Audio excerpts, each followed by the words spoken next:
Selamat pagi, saudara yang saya kasih dalam Tuhan. Hari ini kita boleh berkumpul kembali pada hari Minggu dan kita mau beribadah bersama-sama, memuliakan Tuhan dan mendengarkan firman Tuhan. Kita percaya bahwa Tuhan sudah hadir di tempat ini. Mari kita berdoa bersama. Tuhan, kami bersyukur kepadamu ya Tuhan, karena Engkau sungguh baik di dalam kehidupan kami. Terima kasih buat anugerah keselamatan yang Engkau berikan pada kami semua. Terima kasih buat pemeliharaan Tuhan yang ajaib di dalam kehidupan kami. Kami mau mengingat dan menguduskan hari Sabat. Kami mau memberikan persembahan yang terbaik, puji-pujian yang terbaik ke hadapan-Mu ya Tuhan. Karena Engkau Allah yang baik di dalam kehidupan kami. Berkati ya Tuhan ibadah kami pada pagi hari ini. Di dalam nama Yesus kami berdoa. Amin. Puji Tuhan, hari ini adalah hari yang dijadikan Tuhan. Mari kita bersorak-sorai dan bersuka cita di dalamnya. Karena Dia sungguh baik di dalam hidup kita.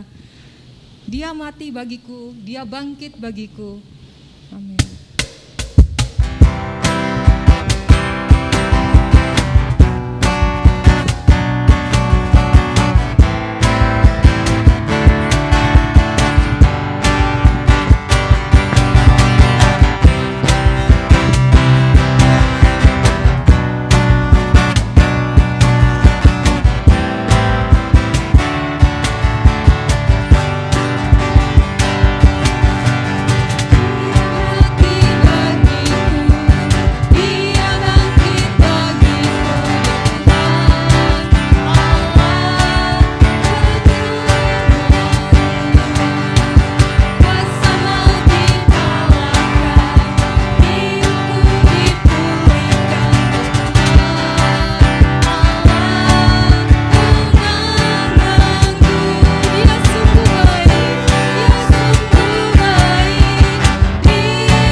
Engkau sungguh baik di dalam kehidupan kami. Kami bersyukur karena Engkau Allah kekuatan kami.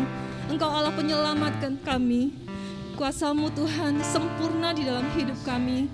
Rencana-Mu Tuhan sempurna di dalam hidup kami. Engkau Allah yang tidak pernah gagal, sehingga kami boleh menjadi bukti kebesaran-Mu ya Tuhan. Amin. Haleluya. Terima kasih Tuhan. Yesus. Haleluya.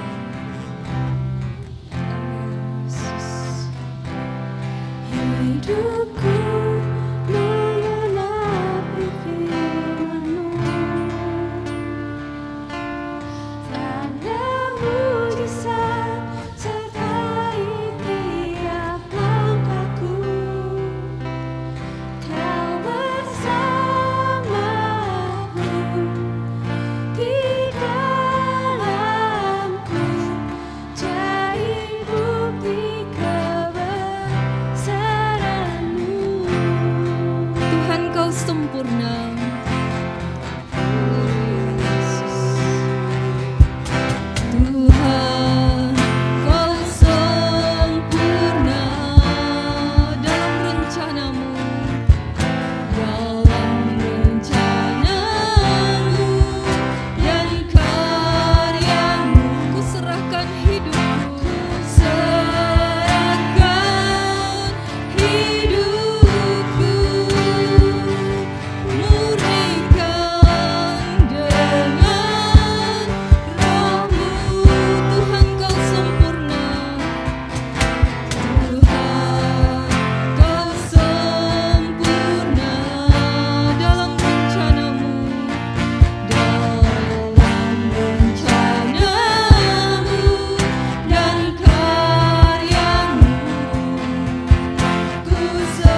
kasih Tuhan. Haleluya Yesus. Amin. Haleluya. Bapa, kami sungguh mengucap syukur ya Tuhan. Pada pagi hari ini Bapa, kami masih Engkau beri kesempatan Tuhan untuk beribadah di tempat ini Bapa. Bapa, kiranya Tuhan Engkau yang terus sertai ya Bapa acara ini Bapa hingga sampai selesai Tuhan. Engkau yang hadir di tengah-tengah kami ya Bapa. Dan kami ingin memfokuskan Tuhan pikiran dan juga semua tubuh kami Tuhan hanya untuk mendengarkan perkataan-Mu saja Tuhan. Engkau urapi ya Bapa, Pak Agus yang akan membawakan perkataan dari Engkau Tuhan. Engkau yang pakai lidah dan bibirnya Bapa untuk menyatakan kebenaran-Mu ya Tuhan. Terima kasih ya Bapa. Dalam nama Tuhan Yesus kami telah berdoa dan mengucap syukur. Haleluya. Amin. Puji Tuhan, silakan duduk saudara sekalian. Saya serahkan pada Pak Agus. Saudara-saudaraku, saya melihat, apakah ini Grace? Bukan Grace ya? Oh Grace ya? Oh Grace, ya. Antara kenal tidak. Ardi itu ya? Oke. Karena pakai masker ya, puji Tuhan. Ya, saudara, dalam bulan Mei ini kita akan merenungkan tentang divine visitation, yaitu kunjungan ilahi. Saudara-saudara, mengapa saya mengajak kita untuk merenungkan tentang divine visitation? Sebab setelah kita berbicara tentang kebangkitan Kristus, maka kemudian Kristus yang bangkit itu meluangkan waktu selama 40 hari itu mengunjungi. Ya. Meluangkan waktu, izinkan saya membuka masker, meluangkan waktu untuk mengunjungi dan menghabiskan waktu selama 40 hari Yesus mengunjungi. Nah, kalau saudara-saudara diberikan waktu 40 hari untuk mengunjungi, maka saudara akan memilih orang-orang yang saudara kunjungi. Dengan kata lain, maka kunjungan itu adalah by purpose gitu, dengan sebuah tujuan, dengan satu maksud. Jadi Yesus tidak sekedar mengunjungi, tetapi dengan maksud-maksud tertentu selama 40 hari itu Yesus mengunjungi. Dan kita perhatikan di sini, pada waktu Yesus sudah bangkit, sekalipun para murid mencoba mencari kubur Yesus atau jasad Yesus, tetapi mereka tidak menemukan.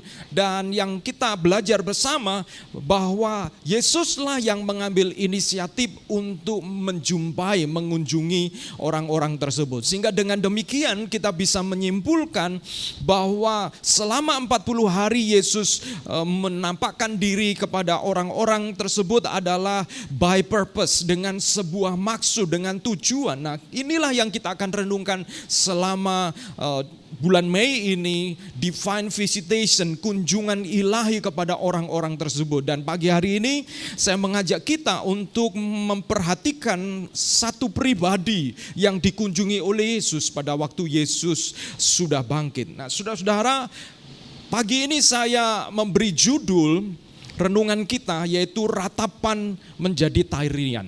Ratapan menjadi tarian. Sebenarnya kalau bicara tentang ratapan, rasanya kadang-kadang apakah ini relevan ketika kita berbicara tentang hari libur di mana banyak orang berlibur, banyak orang menghibur diri, sekarang istilahnya healing ya. Hilang keliling. Healing atau healing, halan-halan healing. Berjalan-jalan keliling. Ya, sekarang istilah apa ya? Milenial begitu ya, healing, pergi untuk kemudian penyembuhan. Nah, saudara-saudara, rasanya apakah benar kalau kita bicara atau relevan ketika kita berbicara tentang meratap atau bersedih begitu ketika di tengah-tengah keadaan seperti ini? Ataukah mungkin rasanya ratapan itu hanya cocok untuk orang-orang tertentu, orang ekonomi tertentu, mungkin orang yang baru kehilangan. Tetapi saya mengajak kita untuk melihat apa yang dikatakan oleh firman Tuhan. Seseorang meratap karena merasa kehilangan sesuatu. Ya, jadi saya mau mengajak kita untuk mengerti apa yang saya ingin sampaikan. Kenapa saya mengambil kata ratapan atau meratap? Seseorang meratap itu karena merasa kehilangan sesuatu. Bila bisa kehilangan seseorang yang dikasihi, pekerjaan, kenyamanan, harga diri, dan banyak hal lagi yang kita merasa kehilangan. Dan kadang-kadang ratapan atau meratap itu juga bisa terjadi oleh karena kita memandang atau kita berduka cita oleh karena sesuatu yang kita rasa harusnya kita tidak melakukan ini atau tidak menjalankan ini. Sementara orang mungkin ya saudara-saudara, sementara orang jalan-jalan kita kok ibadah lalu kita meratap. Bisa jadi begitu ya saudara. Waduh enak ya teman-teman jalan-jalan begitu ya. Waduh lihat Instastory bagaimana mereka jalan-jalan. Lalu kita kemudian kenapa saya ada di sini? Nah, saudara-saudara, sosmed ini sangat contagious gitu ya. Sehingga kadang-kadang ada yang ekstrim lalu tidak mau utak-atik sama sekali sosmed karena merasa sangat dipengaruhi oleh sosmed. Dan saudara-saudara harus diakui bahwa dunia sekarang memang tidak terlepas dengan sosial media. Sehingga meratap bukan hanya oleh karena kehilangan sesuatu, tetapi meratap oleh karena seharusnya memiliki sesuatu tetapi ternyata tidak memiliki. Itu juga menyebabkan kita meratap ya. Jadi bukan hanya sesuatu yang pernah kita miliki lalu hilang, tetapi sesuatu yang merasa kita harusnya memilikinya tetapi kita gak memilikinya. Kita juga kemudian jatuh kepada perasaan meratap, saudara-saudara. Perasaan meratap. Nah, kalau kita perhatikan bisa jadi meratap itu masalah yang besar atau tidak pernah menjadi masalah sama sekali atau ditutupi dengan baik dan begitu atau sebaliknya ada orang yang meratap yang mudah terlihat. Dengan kata lain, ratapan sebenarnya tidak bisa dilepaskan dari kehidupan kita sebagai manusia. Di dalam Alkitab, Ayub meratap karena kehilangan anak-anak, harta, bahkan istrinya. Karena istrinya yang seharusnya mensupport dia pada waktu dia mengalami sakit kulit begitu rupa, justru istrinya yang mengatakan, mungkin saking sayangnya ya, istrinya kemudian mengatakan kepada Ayub, kok Ayub lebih baik koko kutuki Tuhan lalu mati sehingga selesai penderitaannya. Jadi kadang-kadang ada orang-orang yang memberikan nasihat-nasihat yang oleh karena cinta tetapi tidak berdasarkan kepada takut akan Tuhan. Yaitu apa? Lebih baik mati daripada kita menderita seperti ini. Lebih baik kamu mati daripada kamu menderita. Kadang-kadang ada model cinta yang seperti ini. Tetapi saudara, ini cinta yang tidak takut akan Tuhan tidak akan menghasilkan hikmat. Karena firman Tuhan mengatakan hikmat itu lahir oleh karena takut akan Tuhan. Dan hikmat itu bisa berbicara jalan keluar. Kadang-kadang saudara-saudara ada nasihat-nasihat di sekitar kita yang menganjurkan kematian sebagai sebuah jalan yang kemudian dipilih supaya hilang dari rasa sakit. Tetapi saudara-saudara, kita perhatikan di sini Ayub tetap kemudian berusaha tidak mengutuki Tuhan.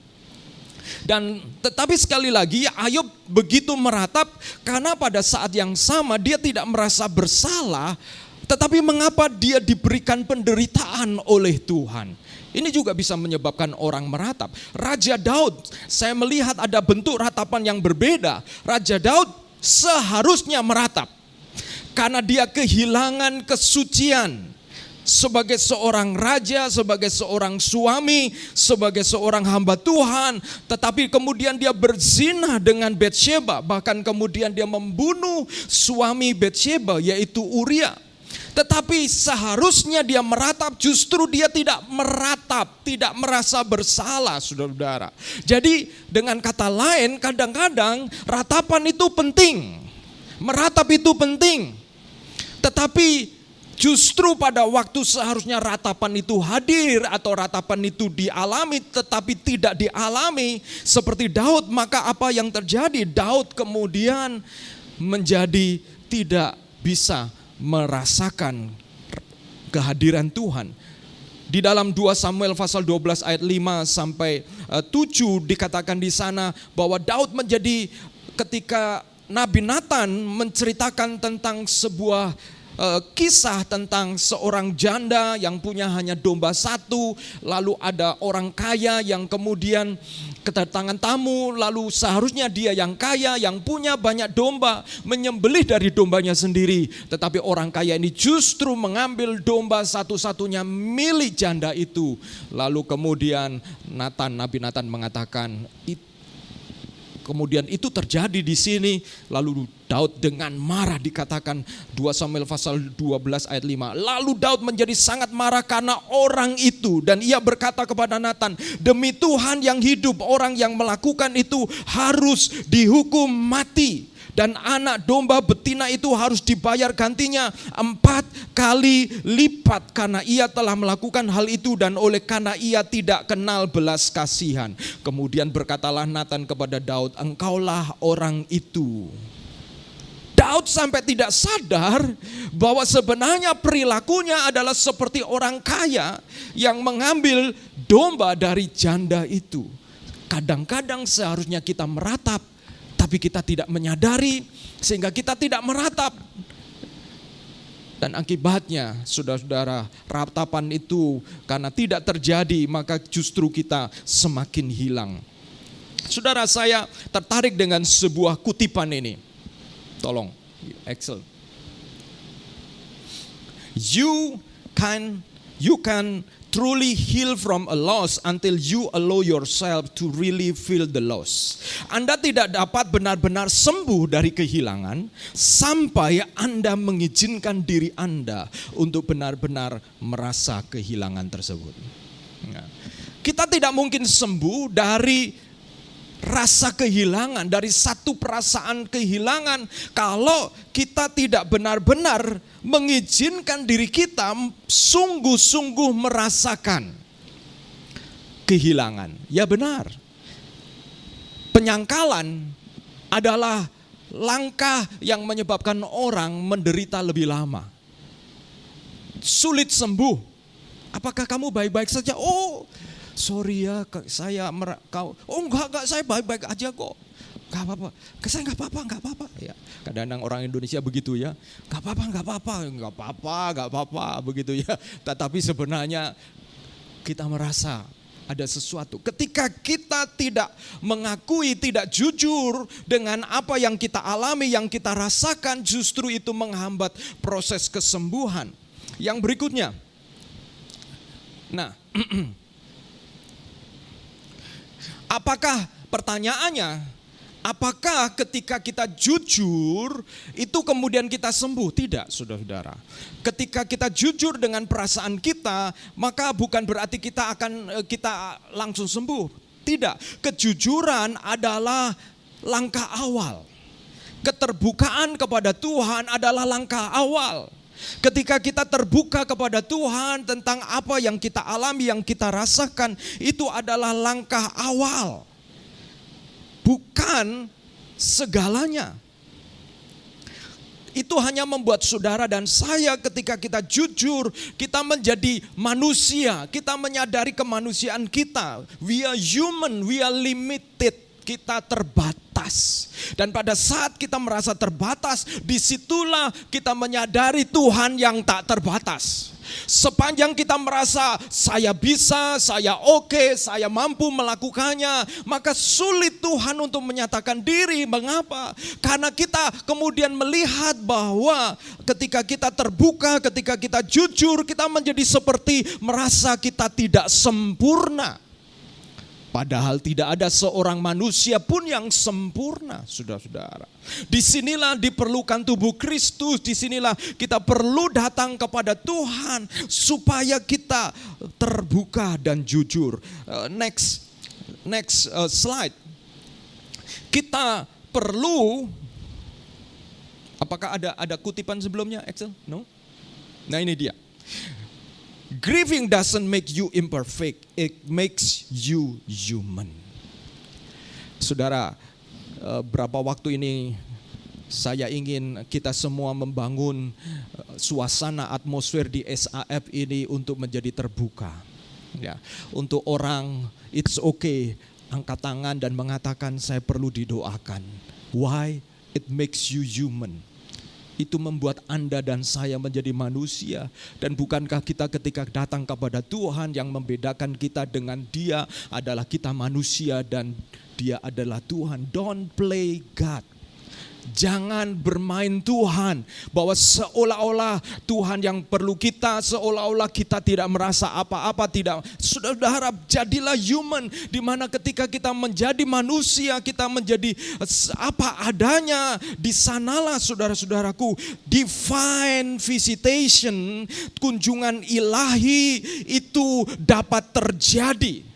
Kenapa saudara-saudara? Tuhan pernah mengatakan, berbahagialah orang yang miskin di hadapan Allah, sebab dialah yang empunya kerajaan surga.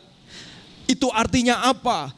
Kerajaan surga itu terjadi, diberikan kepada orang yang merasa miskin, yang merasa membutuhkan, yang merasa saya perlu kerajaan surga itu, saya perlu Tuhan. Saudara-saudara, sekalipun pada kenyataannya manusia itu perlu Tuhan, tetapi tidak semua manusia merasa perlu Tuhan. Itu persoalannya.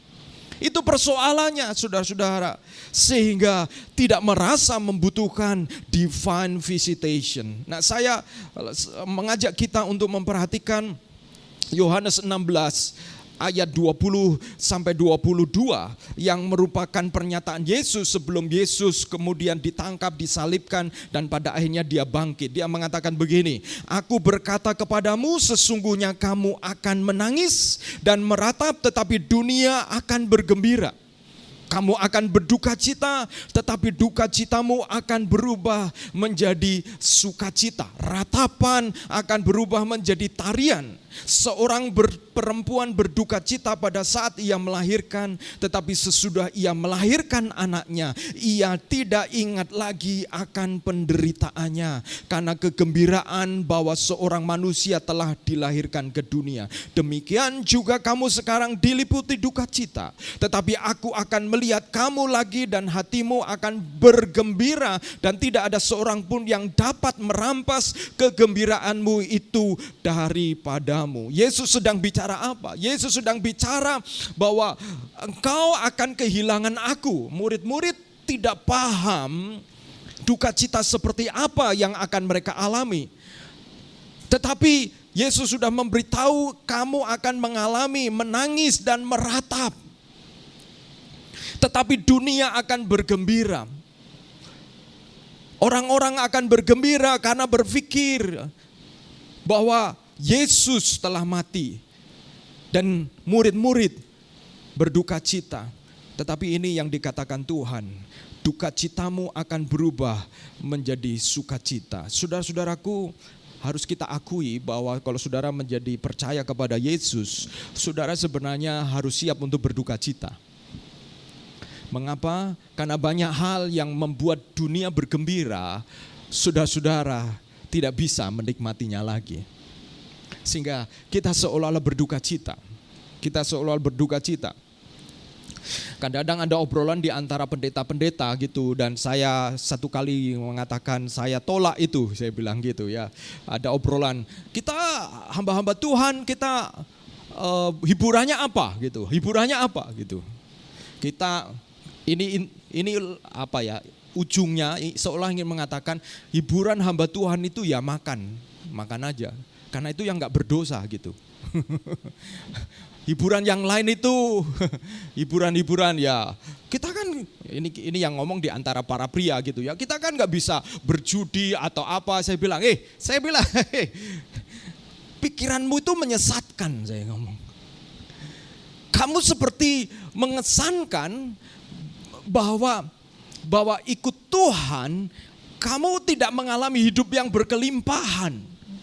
Kamu salah gitu. Kamu salah. Kamu menilai sesuatu dengan ukuran yang berbeda. Pasti kamu salah. Kamu menilai hiburan, kata hiburan, lalu dengan kriteria hiburan dunia ini. Sehingga kamu mengambil kesimpulan bahwa yang kita bisa lakukan hanya makan. Saya ngomong, gak heran banyak pendeta kena darah tinggi, banyak pendeta karena kalau giliran dapat makan, saya bilang gitu. Kamu seperti merasa ini hiburan kamu, saya bilang. Salah, saya bilang, salah. Dan saya sampaikan, mengapa? Karena memang saudara-saudara, kita harus menilai dengan benar bahwa sukacita kita itu berbeda. Sukacita itu berbeda, tetapi harus diakui memang kita seringkali harus mengalami duka cita karena kita kehilangan sesuatu yang menurut dunia ini menimbulkan kegembiraan, tetapi bagi kita harus melepaskannya. Mengapa itu duka cita? Karena dikatakan di sini, saudara dan saya, menurut perspektif dunia, mereka bergembira dan mereka berpikir kalian itu rugi, ya.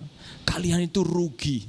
Hidup hanya sekali, kenapa kalian lakukan itu? Tetapi Yesus mengatakan, satu kali kalian akan ketemu saya, aku akan menjumpai, aku akan datang, dan dia mengatakan bahwa duka-cita akan berubah menjadi sukacita dan tidak ada yang dapat merebut kegembiraanmu. Saya mengajak kita untuk membawa bahwa kebangkitan Kristus itu merupakan jaminan bagi kita untuk memenuhi, mengalami kegembiraan yang tidak bisa direbut oleh siapapun juga. Karena kalau saudara dan saya ketika kita percaya kepada kebangkitan Kristus, percaya kepada Kristus yang bangkit, maka kita yakin bahwa apa yang kita lakukan, bahkan saudara-saudara di dalam 1 Korintus pasal 15 ayat 58, kesimpulan Paulus ketika sudah bicara tentang kebangkitan, dia mengatakan begini, hendaklah rohmu layanilah Tuhan dan rohmu menyala-nyala. Sebab apa? Sebab persekutuan dengan Tuhan, di dalam Tuhan, jerih payahmu tidak sia-sia. Ketika kita meyakini bahwa ada kehidupan sesudah kematian ini, maka apapun yang kita lakukan di dalam Tuhan pada waktu kita hidup, itu tidak akan pernah sia-sia. Sebab apa? Kebangkitan Kristus itu menjadi jaminan buat kita bahwa ada kehidupan sesudah kematian. Nah, saudara-saudara, Yesus menampakkan diri kepada satu orang ini, namanya Maria Magdalena. Yohanes pasal 20 ayat 1 dan sebenarnya ayat 1, 2 dan kemudian 11 sampai 18. Saya akan langsung mengajak saudara merenungkan ayat-ayat ini dan saya bagi dalam beberapa poin. Poin yang pertama, ini kisah ketika Maria dijumpai oleh Yesus.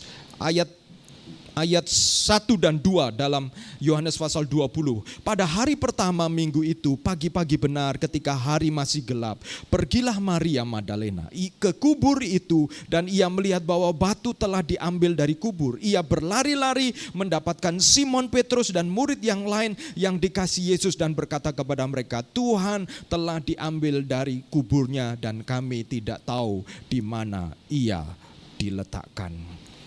Saudara, Maria Magdalena adalah seorang wanita yang menarik ini sebenarnya kalau saudara mempelajari Alkitab ya. Biasanya wanita itu dihubungkan dengan pria kan pada zaman itu. Mengapa? Karena identitas wanita ketika dihubungkan, misalnya kalau saudara membaca Alkitab, Yohana istri Kusa, seorang bendahara Herodes. Nah, begitu saudara-saudara. Jadi perlu dihubungkan dengan seorang pria karena seorang wanita akan membutuhkan itu identitasnya, perlindungan, milik siapa dia gitu ya. Kadang-kadang disebutkan juga orang tuanya gitu. Maria istri Yusuf, itu suaminya ya. Atau kemudian Maria anak siapa? Kenapa? Karena wanita pada waktu itu selalu dihubungkan dengan pria supaya statusnya itu menjadi jelas, terlindungi dan terhormat, saudara-saudara. Jadi kehormatan wanita itu ditentukan nama yang di-attach dengan wanita itu, saudara-saudara. Ya, itu yang terjadi. Tetapi Maria ditulis di dalam Yohanes pasal 1 ayat pasal 20 ayat 1 itu tidak di-attach, dihubungkan dengan pria manapun juga. Tetapi dia dihubungkan dengan daerah asalnya, Magdalena. Daerah asalnya adalah Magdala.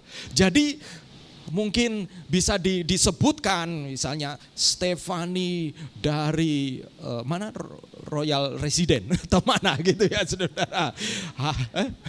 Pandaan, oke. Stefani dari Pandaan begitu ya. Jadi harusnya dihubungkan Stefani istrinya Rico. Wah, begitu ya saudara-saudara. Oh ya. Tetapi ini yang pasti berarti Maria ini single. Ya. Dan yang kedua, dia tidak dihubungkan, kalau single harusnya dihubungkan dengan ayahnya dong, papanya, orang tuanya. Tidak. Tetapi dia dihubungkan dengan daerahnya. Nah, ini menarik sekali. Waktu saya coba, mengapa ini dihubungkan dengan daerahnya, saudara-saudara. Dan salah satu saya melihat Maria ini adalah seorang wanita yang begitu independen rupanya ya, mandiri, begitu mandiri. Dan dia bahkan kemandiriannya itu kita bisa lihat, dia pagi-pagi buta pergi ke kubur sendiri. Betapa mandirinya dia. Dan kalau saudara baca di bagian yang lain, ternyata Maria bersama dengan wanita yang lain itu termasuk supporter, pendukung keuangan dari pelayanan Yesus.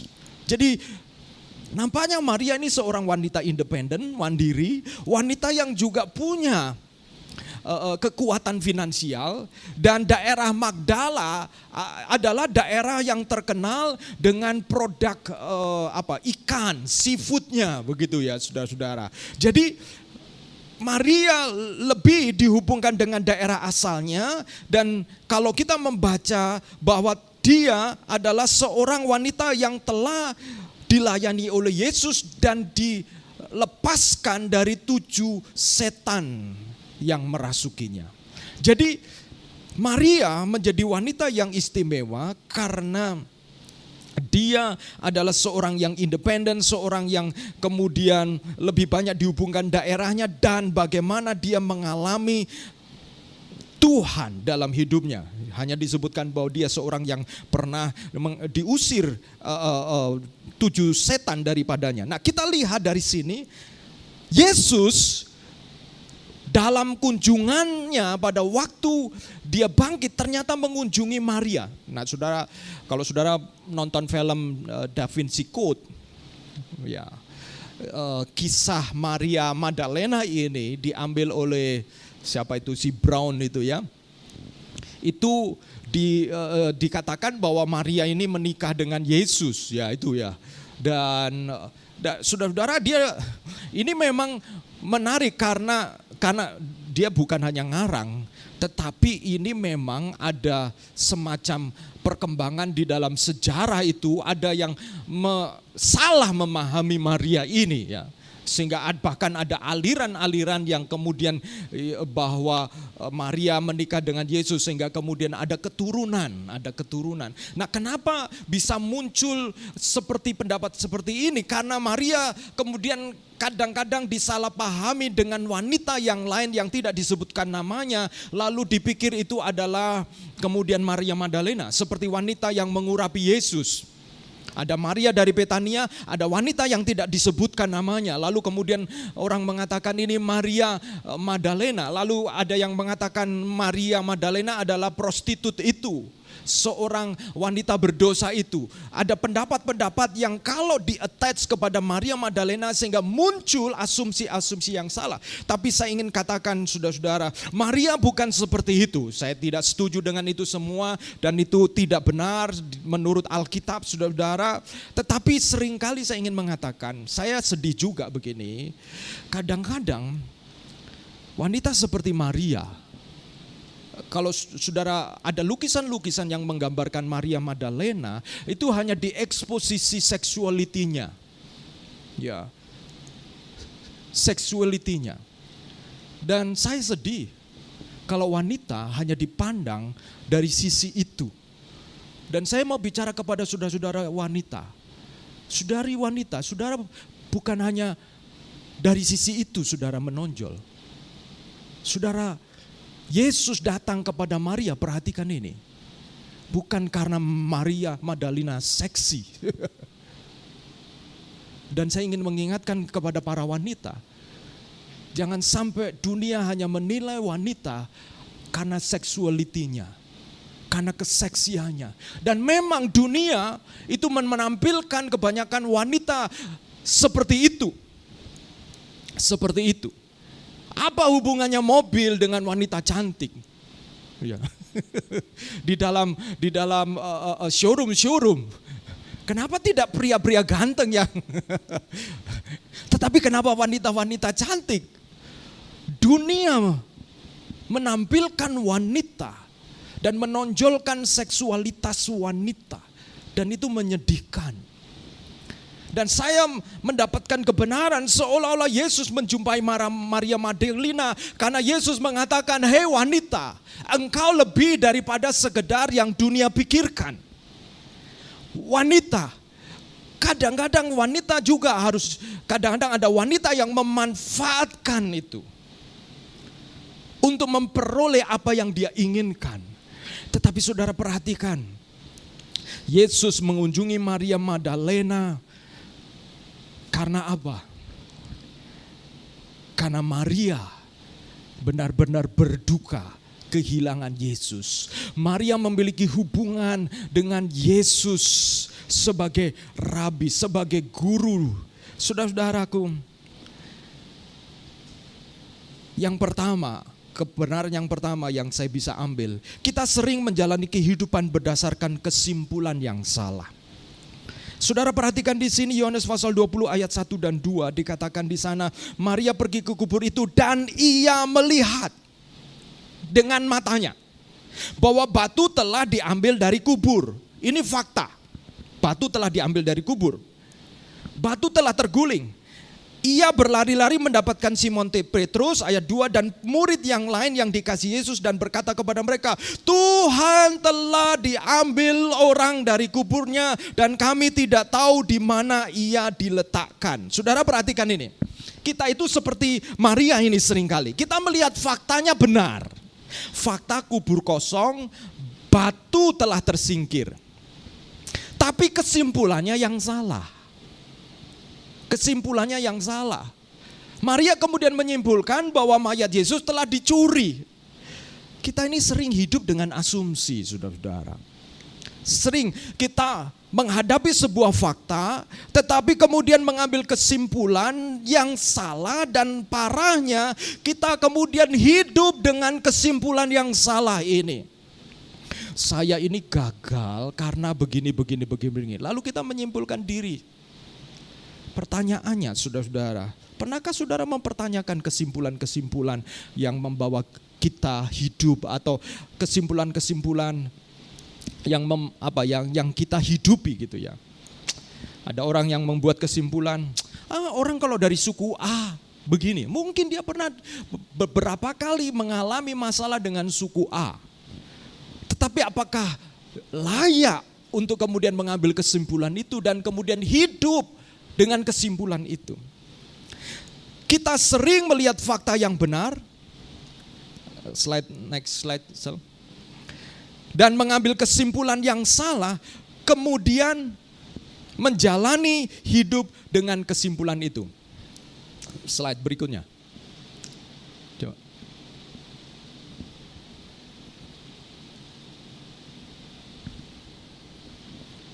Freeze. Ya. Kesimpulan dan asumsi yang salah akan membawa respon dan cara yang salah kepada semua yang datang dalam kehidupan kita. Coba kalau Maria ini terus hidup dalam kesimpulan seperti itu bahwa Yesus dicuri dan memang itu terjadi, maka sebenarnya kemudian Maria tidak akan pernah bisa mengalami ratapannya berubah menjadi sukacita. Adakah kesimpulan-kesimpulan dalam hidup kita yang kita muncul oleh karena asumsi dan itu membatasi Tuhan gitu untuk bekerja dalam hidup kita? Ya.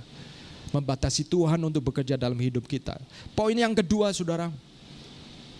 Poin yang kedua, kita sering sibuk dengan masalah kita sendiri sehingga tidak menyadari kehadiran Tuhan.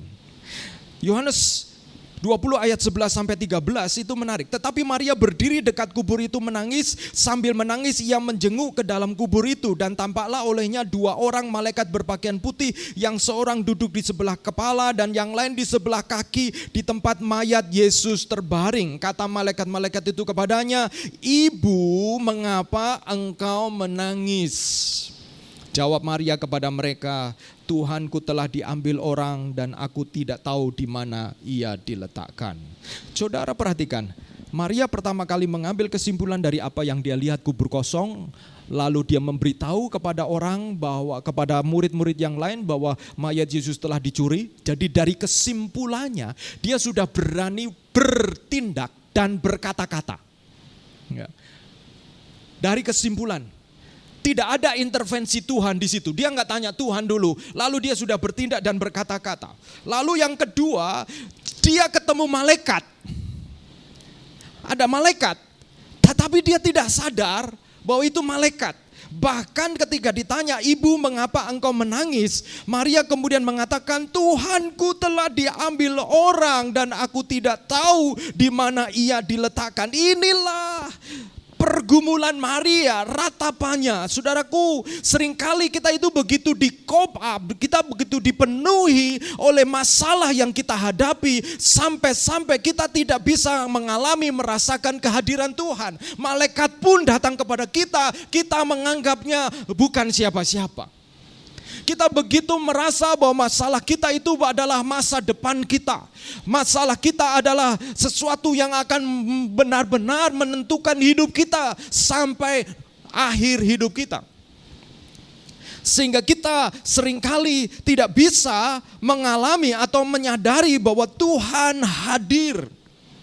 Seringkali kita fokus kepada fakta yang mendukung asumsi atau kesimpulan kita, padahal Tuhan hadir untuk menolong kita mengalihkan kepada kebenaran yang baru. Tetapi sayang kita terlalu sibuk dengan masalah dan kebenaran yang palsu, saudara-saudaraku.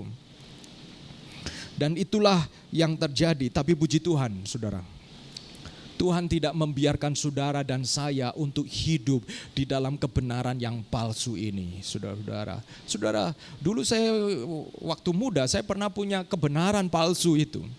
Ketika saya seorang masih remaja begitu ya, saudara-saudara, masih remaja, saya melihat bahwa teman-teman saya pintar olahraga, saya tidak jago di olahraga. Saya merasa sebagai pria yang lemah. Ya begitu ya. Teman-teman, wow, jago olahraga semua. Saya nilai olahraga saya 6 begitu ya. Dan saya merasa bahwa masa depan saya suram begitu. Dan saya mulai meyakini itu, sehingga ketika mulai cinta monyet begitu ya, saudara-saudara, cinta monyet ya, saudara, cinta remaja gitu ya, mulai timbul rasa suka dengan teman wanita. Saya tidak pernah berani gitu, apalagi kalau ada wanita yang justru kemudian agresif kepada saya takut setengah mati gitu ya. Ada teman-teman dulu SMP yang kemudian agresif begitu, bahkan sengaja karena saya begitu merasa terintimidasi gitu ya, bahkan mereka sering menggoda saya dan saya kadang-kadang freeze. saya seperti terjebak begitu, dan saya ada perasaan yang saya tidak bisa kuasai, dan saya melihat bahwa kayaknya masa depan saya menyedihkan begitu. Saya mulai tidak menyukai banyak hal di dalam diri saya, banyak hal di dalam keluarga saya, menyesali ini dan itu karena kesimpulan dari kebenaran yang saya yakini yang salah. Kadang-kadang saudara meyakini kebenaran yang sebenarnya itu palsu. Dan membuat hidup saudara-saudara kemudian mengikuti kebenaran itu. Dan bayangkan Maria tidak bisa mengenali malaikat karena dia mempercayai kebenaran yang dia sudah berkatakan dan dia sudah sampaikan bahwa mayat Yesus telah dicuri, saudara-saudara. Tapi Tuhan hadir. Yang ketiga, Sebenarnya menarik karena kemudian Yesus datang, ayat 14 sampai 16 dikatakan. Sudah berkata demikian, ia menoleh ke belakang dan melihat Yesus berdiri di situ. Yesus pun hadir, tetapi Maria tidak tahu bahwa itu adalah Yesus. Ayat 15, kata Yesus kepadanya, "Ibu, mengapa engkau menangis? Siapakah yang engkau cari?" Maria menyangka orang itu adalah penunggu taman. Lalu berkata kepadanya, "Tuhan, jikalau Tuhan yang mengambil dia, katakanlah kepadaku di mana Tuhan meletakkan dia supaya aku dapat mengambilnya." Saudara, kebenaran yang palsu, it will not stay as false truth lagi. Kalau kita mempercayai kebenaran yang palsu dan saudara tidak dobrak kebenaran yang palsu itu, maka kebenaran yang palsu itu bisa membuat kita menghakimi orang. Jadi bukan hanya kita yakini, kita hidupi, tapi kebenaran palsu itu menghakimi orang. Oh, orang itu begitu karena kita melihat kemiripan apa yang dialami oleh orang itu. Bahkan wanita itu menuduh Yesus, mengatakan, "Engkau yang telah mencuri." Saudara, masalah ratapan yang kalau tidak dibereskan itu bisa menimbulkan kemarahan. Yang kalau tidak disembuhkan itu bisa menimbulkan kemarahan dan kemudian luka yang melukai orang lain. Saudara, kalau saudara jadi Yesus bisa marah-marah ini ya saudara. Hah? Emang kamu buktinya apa? Kamu nuduh saya begitu ya. Puji Tuhan, Tuhan itu enggak baperan seperti kita. Dimana kalau kita menyala-nyalain Tuhan lalu Tuhan ngambek gitu ya saudara. Ya, Tuhan enggak baperan. Tuhan gak ngurus ketika Maria mengatakan bahwa apakah engkau jikalau Tuhan yang mengambil dia, katakanlah kepadaku di mana Tuhan meletakkan dia supaya aku dapat mengambilnya. Kata Yesus ayat 16. Yesus berkata, "Maria." Yesus sebelumnya memanggil Maria ibu, tapi kemudian dia memanggil nama Maria. Lalu Maria berpaling dan berkata kepadanya dalam bahasa Ibrani, "Rabuni," artinya guru.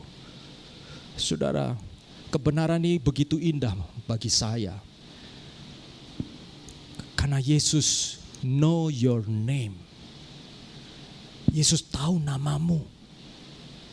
Yesus mengenal kita dari siapapun juga. Yang kita perlukan seperti Maria berpaling kepadanya. Maria berpaling kepadanya dan kemudian berkata, "Rabuni." Saudara-saudaraku, berpalinglah kepada Tuhan sebab dialah satu-satunya yang paling mengenal dirimu, saudara-saudaraku, lebih daripada siapapun juga. Saudaraku,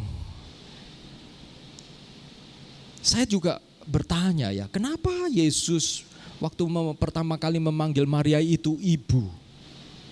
Baru kedua berikutnya memanggil Maria. Panggilan ibu adalah panggilan seperti dua malaikat sebelumnya yang memanggil Maria ibu. Saudara-saudara,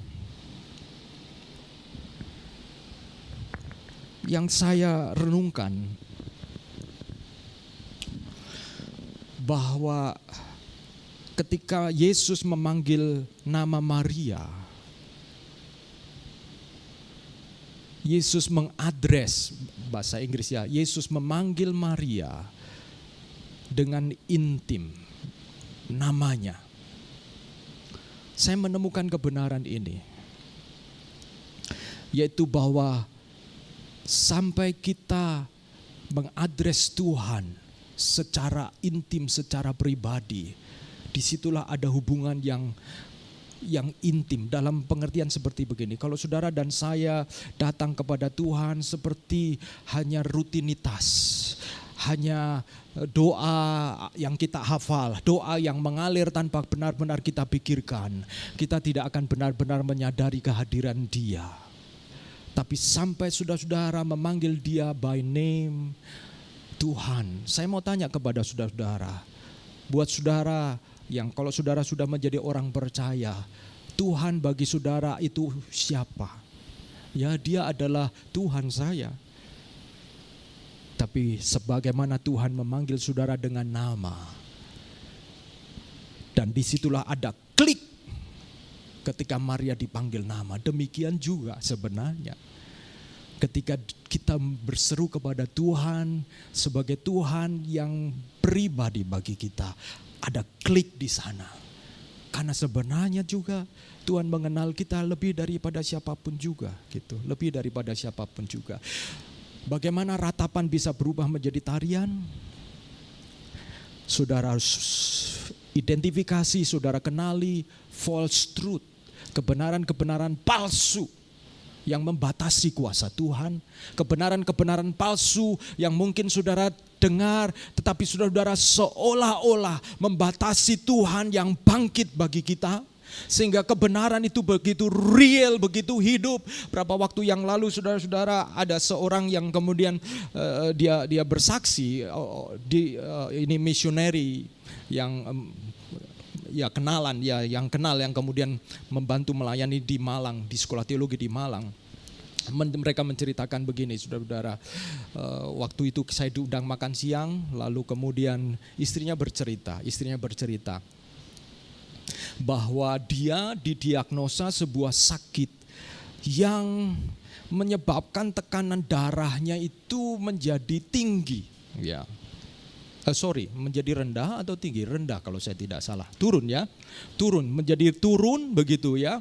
Dan sehingga dia harus treatment, makan, salah satunya makan garam kayak gitu. Dia pergi ke Singapura. Jadi hidupnya itu hormonnya itu kacau gitu ya. Hormonnya kacau. Sehingga dan dia mempelajari semua informasi dan begitu hidup sangat berhati-hati oleh karena informasi itu. Dan parahnya semakin banyak dia tahu informasi, semakin dia hati-hati, semakin stres. Padahal dia nggak boleh stres. Dan ketika semakin stres, semakin penyakitnya parah. Jadi dia bingung, dia bagaimana maju kena, mundur kena, dia merasa begitu. Dia pergi ke dokter rasa salah, dia tidak pergi ke dokter merasa juga tidak tahu. Tetapi ketika dia makin tahu, dia makin stres, saudara. Makin tahu dia makin tertekan. Lalu dia kemudian menceritakan, satu kali dia kemudian ada gereja yang kemudian di Surabaya ini, dia kebetulan pergi ke Surabaya, gereja ICA ya, dan mengundang orang-orang yang ingin didoakan termasuk dia, dan dia ingin didoakan. Ini orang Amerika ya, jadi dia didoakan. Dan singkat cerita saudara-saudara, setelah dia didoakan berapa waktu kemudian dia ternyata hamil, karena itu yang dia rindukan ya, dia hamil. Dan waktu dia hamil, dia hamil, dia cerita kepada kami ini. Justru dia hamil pada waktu stres tertinggi. Jadi sebenarnya penyakitnya kalau stres ini nggak boleh, dan kalau dia stres tidak mungkin juga hamil. Itu penyakitnya. Tetapi justru dia hamil justru pada waktu dia dia pindah dari satu tempat, dia di Indonesia, dia belajar bahasa Indonesia, lingkungan yang baru, lalu kemudian dia hamil, saudara-saudara. Dia hamil, dan dia mengatakan waktu dia hamil dia sampai sulit bisa mencerna ini, saudara-saudara. Saudara-saudara, diagnosa dokter dan semua itu punya sains. Tetapi saudara, saya juga tidak sedang mengatakan against itu, tidak. Tetapi saudara dan saya tidak harus hidup oleh satu kebenaran itu. Saudara dan saya juga harus hidup dengan kebenaran, tanya Tuhan, dengar Tuhan, apa yang Tuhan mau dalam hidup saya? Dan luar biasa, saya ingin memberikan good news waktu dia cerita. Akhirnya mereka punya anak, saudara-saudara. Anaknya lucu sekali, namanya Josephine, perempuan gitu ya. Dan ketika dia move ke Malang, itu juga tingkat stres tinggi. Dia move ke Malang karena dia terbeban untuk melayani di sekolah teologi itu. Dan di makan siang itu dia mengatakan, and now, guess what? Sekarang saya hamil anak yang kedua pada waktu saya stres pindah ke Malang. Saudara-saudara, Sebenarnya saya minta dia menyampaikan kebenaran firman Tuhan ketika I believe in miracle kemarin, tetapi dia tidak bisa ya, dia tidak bisa. Saya bilang next time. Tapi saya ingin sampaikan kepada kita semua. Kita percaya Yesus yang bangkit dan dia bisa melakukan divine visitation. Kunjungan ilahi kepada setiap saudara-saudara. Kebenaran-kebenaran yang kita selama ini hidupi, pertanyakan lagi.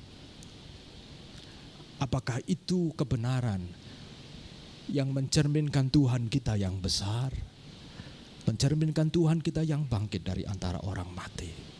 Mari kita akan berdoa bersama-sama.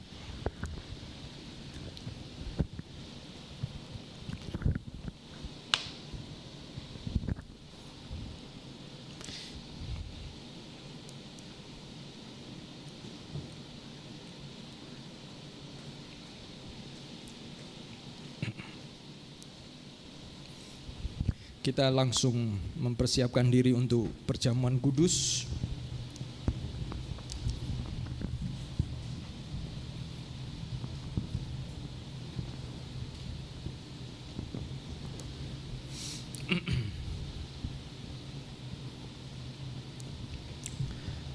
Ada unsur-unsur perjamuan kudus, saudara-saudaraku, dan kita bangkit berdiri meresponi firman Tuhan dengan mempersiapkan diri untuk perjamuan kudus. Di dalam perjamuan kudus dikatakan bahwa ketika kita melakukan perjamuan kudus,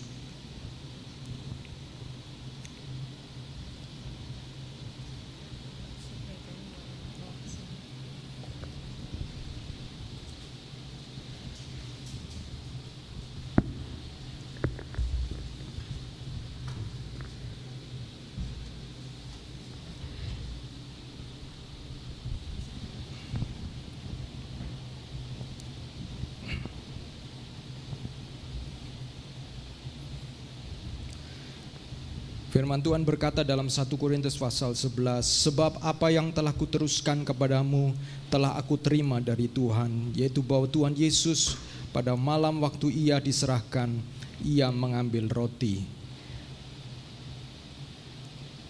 Firman Tuhan mengajak kita untuk kita memeriksa diri, sebab setiap kali kamu makan roti ini dan minum cawan ini, kamu memberitakan kematian Tuhan sampai ia datang. Jadi barang siapa dengan cara yang tidak layak makan roti atau minum cawan Tuhan, ia berdosa terhadap tubuh dan darah Tuhan. Karena itu hendaklah tiap-tiap orang menguji dirinya sendiri, dan baru sesudah itu ia makan roti dan minum dari cawan itu. Karena barang siapa makan dan minum tanpa mengakui tubuh Tuhan, ia mendatangkan hukuman atas dirinya.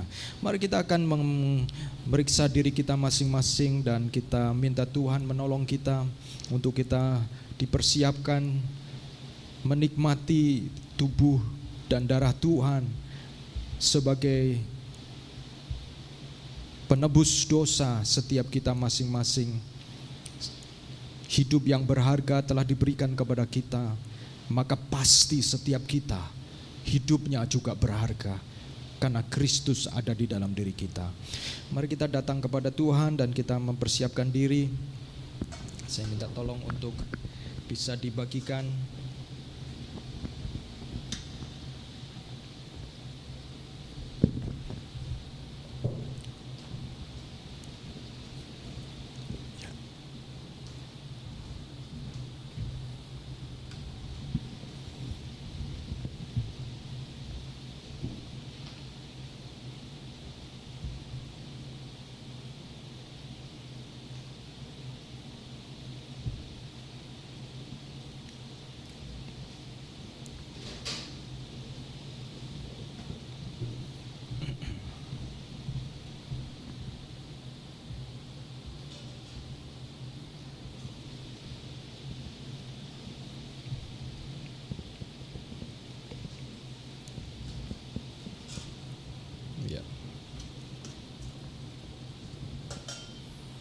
Apakah semua sudah mendapatkan unsur-unsur perjamuan Tuhan?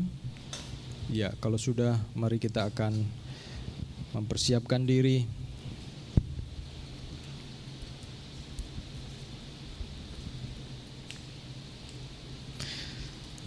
Haleluya Yesus.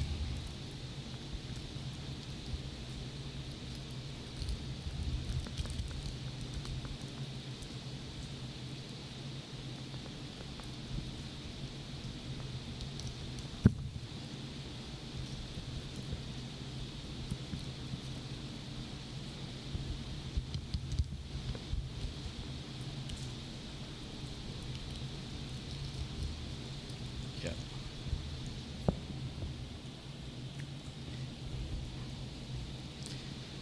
Mari kita datang kepada Tuhan. Kita nyanyikan ref dari pujian Hidupku Menggenapi Firman-Mu, dan kita akan datang kepada Tuhan. Hidupku menggenapi Firman-Mu, tanda mujizat sertai tiap langkahku. Kau bersamaku di dalamku, jadi bukti kebesaran-Mu. Hidupku, mari kita datang kepada Tuhan. Amin, haleluya, haleluya. Tanda mujizat sertai tiap langkahku. Kau bersamaku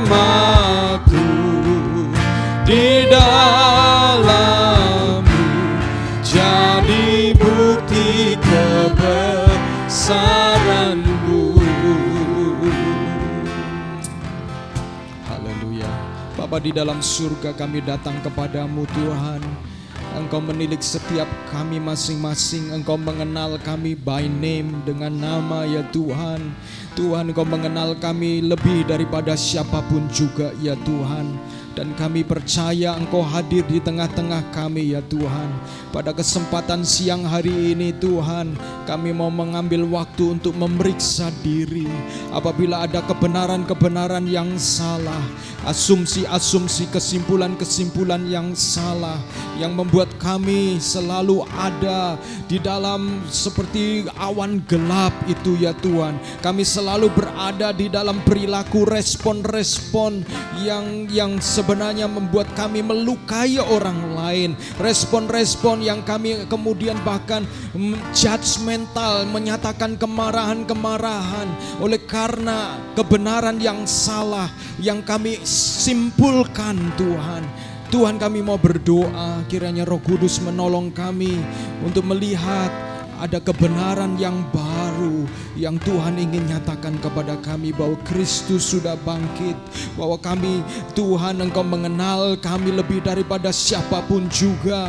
Engkau Allah yang mengasihi setiap kami, Engkau Allah yang hidup bagi kami. Tuhan, kami mau berdoa, kami dobrak kebenaran-kebenaran yang salah itu, kesimpulan-kesimpulan yang salah yang membuat kami Tuhan seolah-olah hidup dengan mengandalkan pikiran kami sendiri. Ajar kami Tuhan untuk bersandar kepada Tuhan, bersandar kepada Engkau saja Tuhan.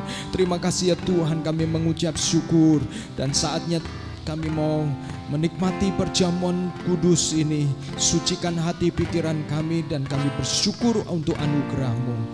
Maka Yesus mengambil roti dan memecah-mecahkan roti itu sambil berkata, inilah tubuhku yang telah dipecah-pecahkan bagi kamu. Setiap kali kamu memakannya, ingatlah akan aku. Mari kita makan bersama-sama di dalam nama Yesus.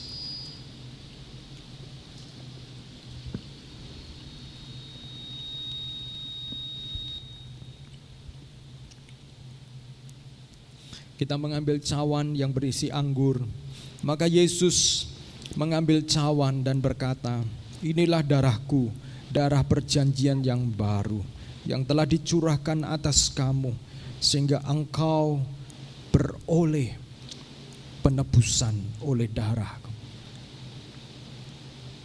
Dan setiap kali kamu meminumnya, ingatlah akan aku. Mari kita minum bersama-sama dalam nama Yesus.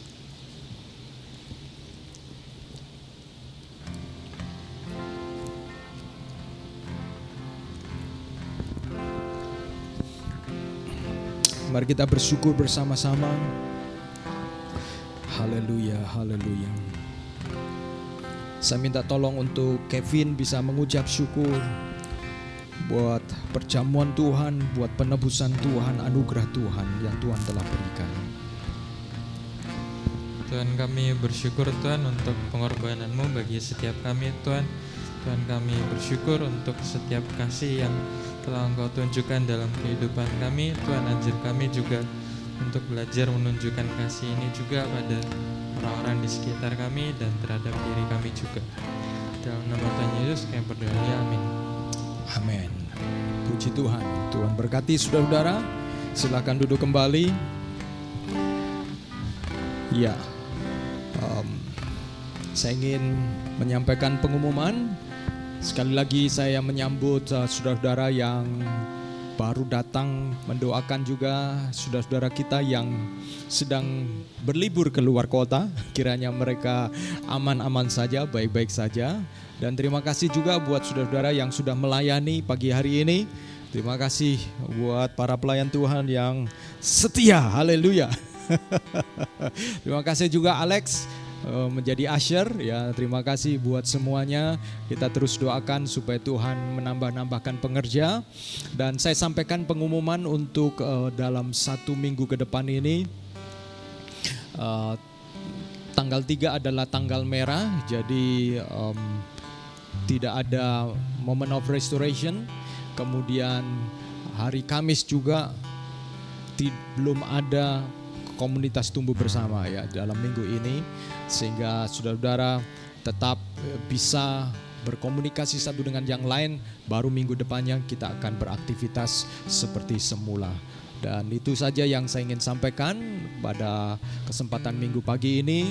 Dan selesai ibadah kita bisa ngobrol-ngobrol. Tuhan Yesus menolong kita. Kalau ada di antara saudara-saudara yang membutuhkan dukungan doa dan lain sebagainya, kita dengan senang hati mau melayani dan mendoakan saudara-saudaraku yang saya kasihi. Saudara-saudara, silakan saudara bisa memberikan persembahan dengan QR code itu yang ada.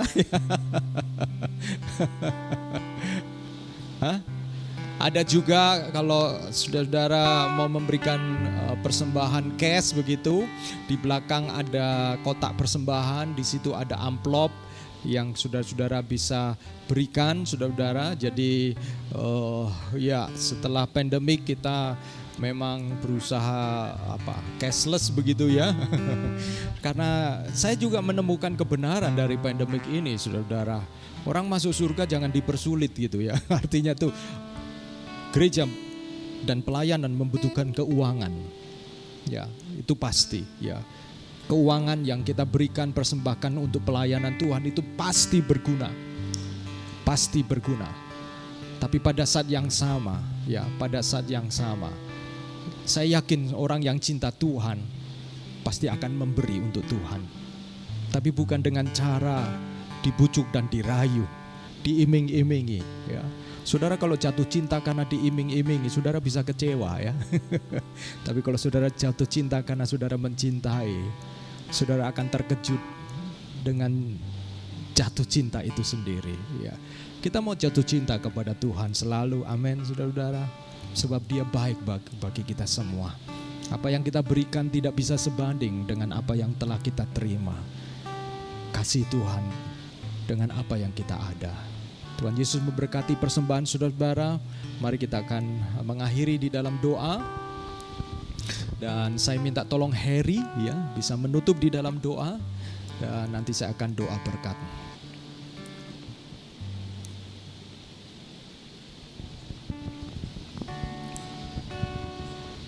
Ya, silakan. Teman-teman, mari kita berdoa. Bapak, kami mengucap syukur Bapak jika hari ini kami diperbolehkan diberikan kesempatan Bapak untuk beribadah Bapak pada hari Minggu ini Bapak. Amen. Kami tahu Bapak teman-teman kami banyak yang sudah berlibur Bapak, Kau tolong jagai mereka Bapak. Amin. Tapi kami percaya Bapak semangat mereka masih di sini Bapak bersama-sama kita juga Bapak. Amin. Dan Bapak kami tadi belajar Bapak bahwa kami tidak boleh Bapak seperti Maria Bapak. Kami harus punya iman lebih Bapak bahwa Yesus Bapak akan bangkit lagi Bapak. Dan Amen. Yesus selalu bersama dengan kita Bapak. Amin. Dan Bapak sebentar lagi kami ingin menutup Bapak ibadah hari ini Bapak. Kau tolong Bapak berkati juga Bapak yang Pak Agus Bapak yang membawakan firman ini Bapak, kau berkati juga keluarga mereka Bapak. Kau berkati teman-teman yang melayani juga Bapak. Setelah lagi kami sudah mengakhiri Bapak, kau yang sertai kami Bapak dari awal tengah hingga akhir Bapak, kami terima kasih Bapak. Kami mengucap syukur Bapak, dan sebentar lagi jika kami pulang Bapak, kau yang sertai Bapak aktivitas setelah hari ini Bapak. Terima kasih Bapak, kami mengucap syukur. Haleluya, amin. Amin. Saudaraku, angkatlah tanganmu dan terimalah berkat Tuhan. Tuhan menyinari engkau dengan wajah-Nya dan memberikan engkau kasih karunia. Tuhan menghadapkan wajah-Nya kepadamu dan memberi engkau damai sejahtera. Tuhan memberkati rumah tanggamu, diberkatilah hubungan-hubunganmu, diberkatilah pekerjaanmu, karena melaluinya engkau akan belajar bergantung kepada Tuhan. Bahkan diberkatilah masa depanmu, diberkatilah apa yang kau rancangkan di dalam takut akan Tuhan, dan juga diberkatilah setiap ratapan yang kau sedang alami, karena Tuhan akan menggantikannya dengan sukacita ketika engkau hidup di dalam kebenaran yang baru yang Tuhan sediakan. Dan tidak ada orang yang dapat merebut kegembiraanmu, sukacitamu, karena Tuhan telah menyatakan dirinya kepada engkau secara pribadi. Dan biarlah damai sejahtera Allah serta kasih sayang dari Tuhan Yesus Kristus dan penghiburan oleh karena Roh Kudus menyertai engkau dan saya mulai hari ini sampai Maranatha, Yesus datang kali yang kedua menjemput setiap kita, orang-orang yang setia tidak terkecuali. Semua kita akan berjumpa dengan Bapa di surga. Haleluya. Amin. Aku ya, jadikan aku indah yang kau pandang mulia, seturut karyamu di dalam hidupku. Ajarku berharap hanya kepadamu, taat dan setia kepadamu. Tuhan, sekali lagi jadikan aku indah yang kau pandang mulia, seturut karyamu. Amin. Di dalam hidup ajarku berharap hanya kepadamu, taat dan setia, taat dan setia, taat dan setia kepadamu, Tuhan. Amin, amin. Tuhan Yesus berkati. Happy Sunday. God bless you all. Haleluya.